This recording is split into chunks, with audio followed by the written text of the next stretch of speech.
This is my fight song. Take back my life song. Prove I'm alright song.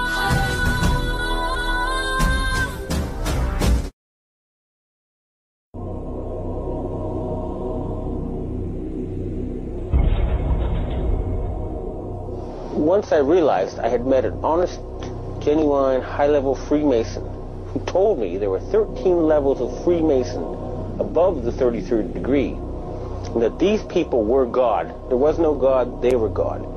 So I asked them about their plans to kill people, and they said, yes, there are too many people on the planet. We need to get rid of several billion, and war doesn't seem to work, so we're going to use disease and starvation.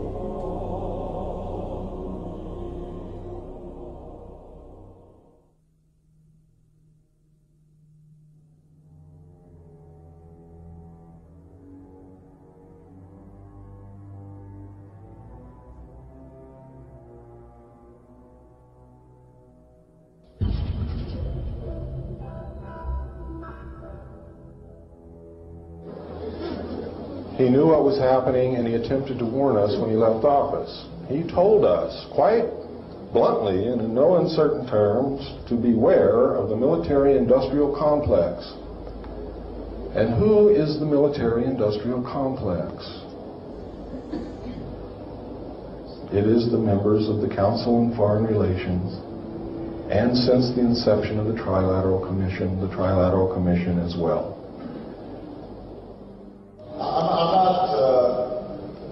The Council on Foreign Relations, I don't know if I'm an official member. I've spoken there before. It basically is just a forum where a bunch of people talk about foreign policy. Was made up of the Executive Committee of the Council on Foreign Relations.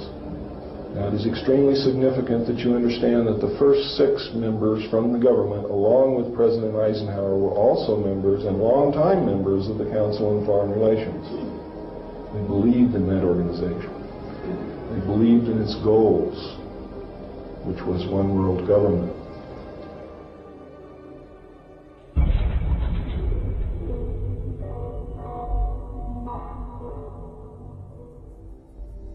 Number 15, create industrial depression and financial panic, unemployment, hunger, shortage of food. Use this to control the masses or the mobs, and use the mobs to wipe out all those who dare to stand in the way. Well, I'll tell you right now, every expert I've talked to is talking about food shortage. And it's coming, I'm convinced. What were they? Because I'd never seen anything like that. And his statement was that if he told me, I would be one of few people in Madison, Georgia that knew about them. And he says they're disposable coffins. They were stacked, he told me, 15 high.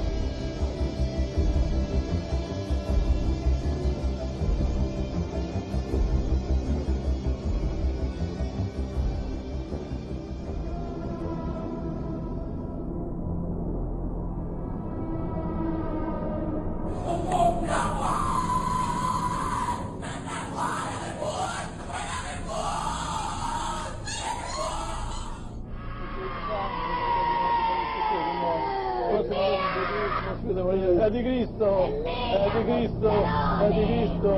Ecco.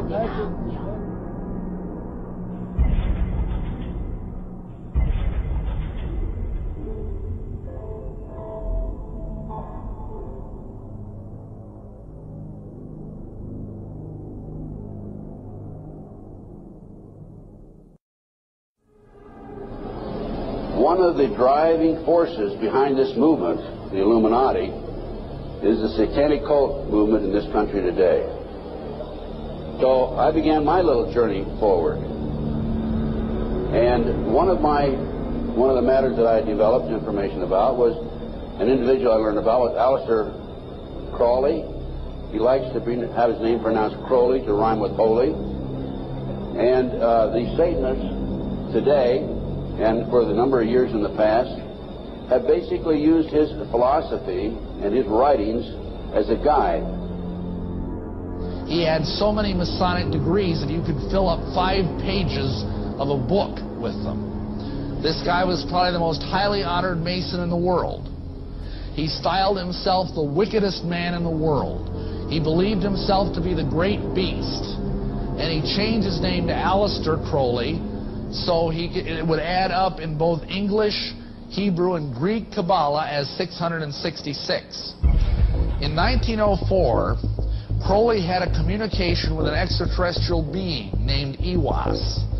And this being, through his wife, kind of a channeling type operation, brought forth a book that was called the Book of the Law in 1904. And this book declared that the slain and risen God, i.e. Jesus, had stepped off the throne, and that a new God, the crowned and conquering child, was taking his place. As a result of this, Crowley proclaimed the end of Christianity and the start of Crowleyanity. Crowley taught that the way you could live forever was by vampirizing little children sexually. And he personally bragged of having slaughtered 150 male children in 1 year. This is why he was called the wickedest man in the world. And now listen to this sentence, folks, closely. For the highest spiritual working, one must accordingly choose that victim which contains the greatest and purest force. A male child of perfect innocence and high intelligence is the most satisfactory and suitable system. We're talking about human sacrifices.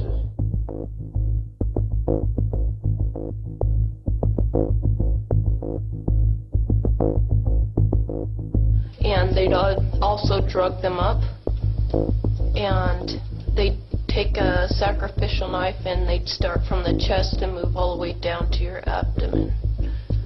And then that's how they sacrificed, and they'd collect the blood and they'd drink it.